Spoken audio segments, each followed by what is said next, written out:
Seems to me that the reason some of you don't particularly like gyroscopes in instrumentation is because of the errors in them. They're pretty straightforward in reality, so I'm going to do in the next series of short clips, going to talk about the various errors that you're subjected to. Let's consider a gyroscope then. Two major properties of it. One is that it is rigid in space. That means if I spin this up and give it a power supply, I could send it to the moon and back, and it will come back in the same attitude. So rigidity in space is a really important thing. That's why we can use the gyroscope as a datum by which you can measure pitch, roll, yaw, whichever plane we want to read it in.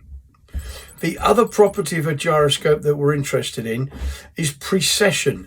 Now, precession is the rule that says if I apply a force to a spinning gyroscope, that force will actually take effect 90 degrees on in the direction of rotation. So if I were to give this gyro here a push up, you'd expect it to do that. And that is what would happen if it were not a spinning body.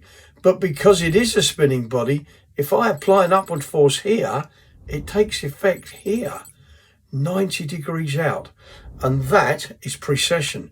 Instrument designers use that to their good effect, as we shall learn. See you next time.